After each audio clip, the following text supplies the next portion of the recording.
Oh, wow. Every time I look at Saturn, it absolutely blows me away. We've got the beautiful ring system, we've got the globe itself, and then we can see the moons on the side of the planet. So what I'm going to do in this video is show you how, with your telescope and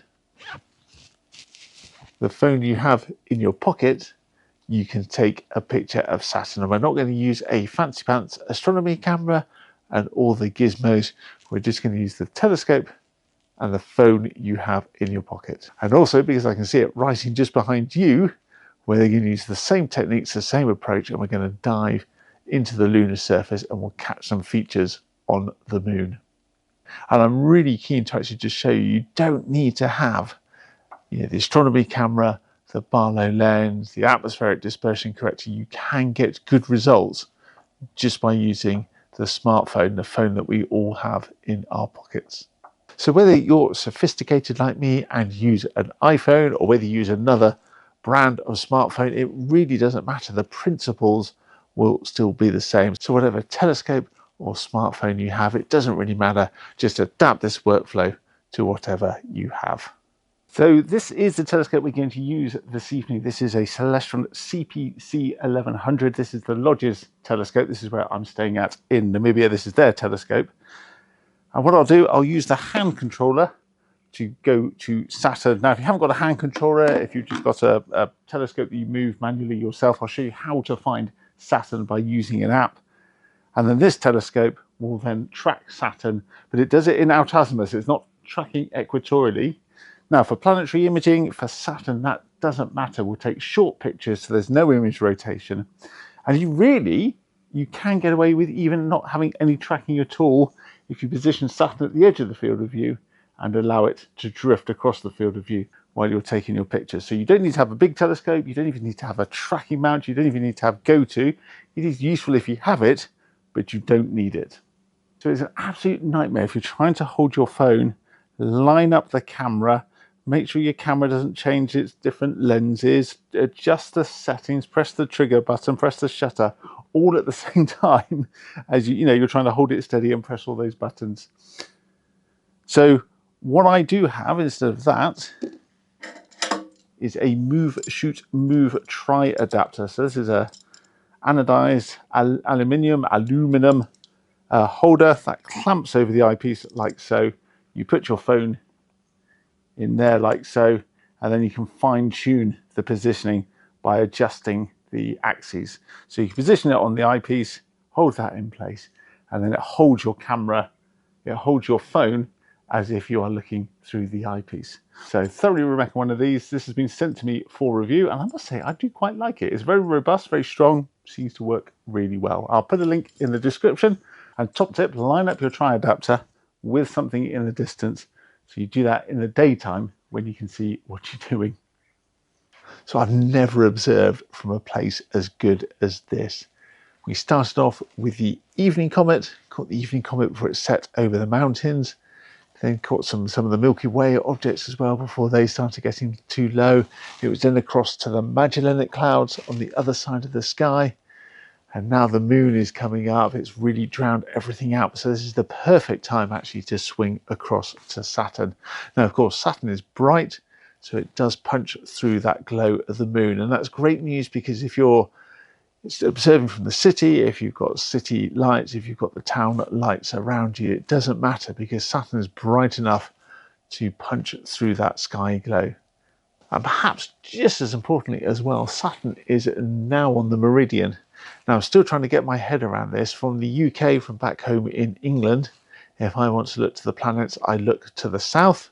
Whereas, of course, here in Africa, in the southern hemisphere, you look to the north. And the key point of this is that Saturn is now at its highest point as it rises and then before it starts setting. So if it's nice and high, in theory, it's then above the worst of the atmosphere. It's above the worst of the turbulence and all the haze. Now, Saturn is actually a surprisingly bright star, but it can be a bit hard to locate. So what I like to use is one of those apps. I use Sky Safari, that's my app of choice. And if I put it into compass mode, so if I point that up to the sky, there's Saturn. If I zoom in up there, there she is. So I can now locate Saturn by using the app. So what I'll do now is I'm going to swap over the binary viewer and then we'll put the eyepiece in. And this is my 13mm eyepiece, so it's a higher power eyepiece. So that's a good balance between having a nice wide field of view and being able to zoom in and pick out all the details. So let's put the TriAdaptor on.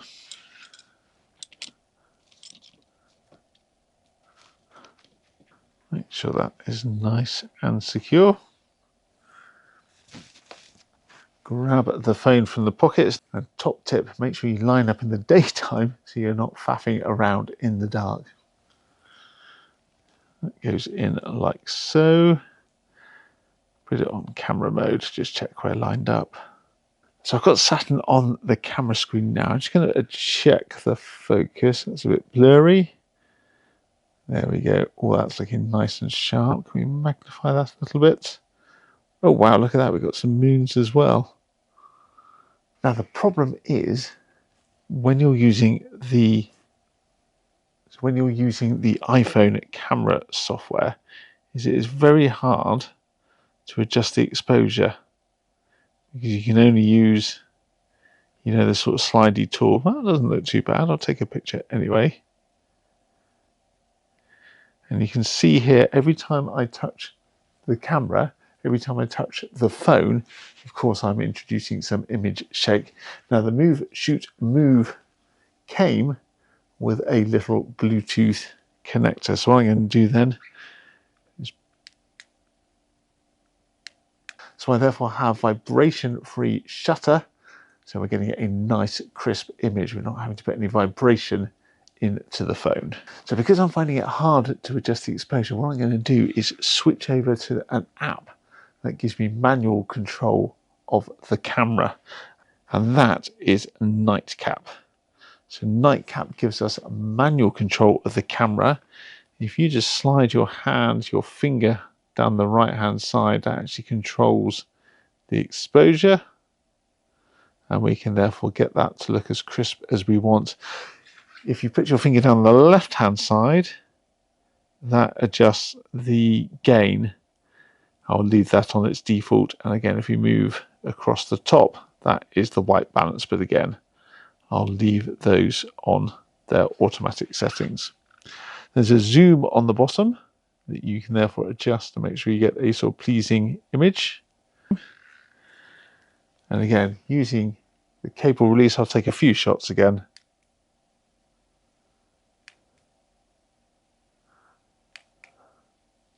Oh, and the other thing I must remind you as well is if you go into the settings button up at the top, I have saved it to a TIFF.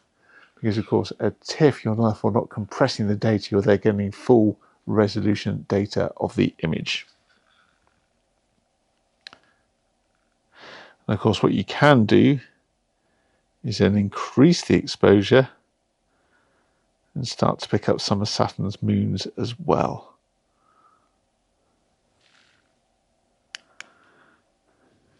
Now, of course, you can take a whole load of these pictures, stack them all together and bring out loads of detail. I'm just really going to show you the principles of that, but that's something you could easily do.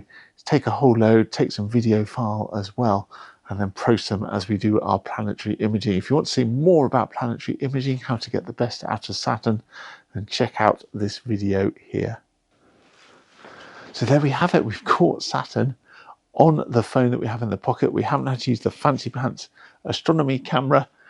We've just done that with a phone in the pocket. A few simple accessories, a few pounds spent on an app as well. Now the moon is rising. It's just starting to clear the mountain to the north of us. So I'm going to swing the telescope over there and then I'll show you the view of the near full moon as well.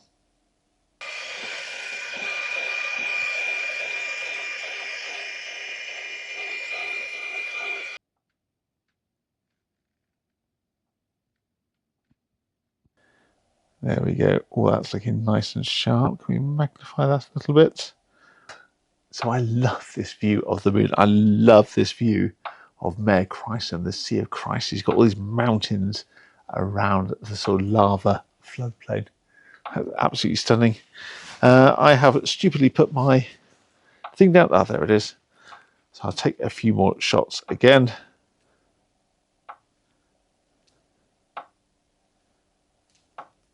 So now I've taken my pictures of the moon, I'm actually probably going to pack up now, and then I will come back in the morning and I will show you the results that we got.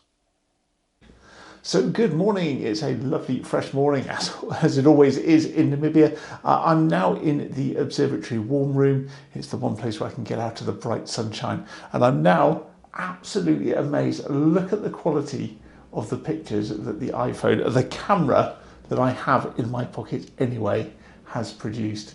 We've got the rings around Saturn, we can even enhance it and bring out the moons as well, and we've got this detailed view of the Mare Crisis, the Sea of Crises on the lunar surface. And what I find really incredible is that this has replaced my camera, Barlow lens and atmospheric dispersion corrector. So the camera, the phone that I already have in my pocket, has replaced all this and given what in my opinion is a very pleasing result.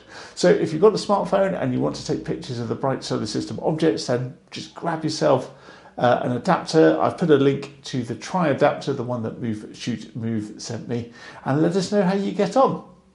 My thanks as always to the patrons, and I'll look forward to bringing you more videos as we explore the night sky.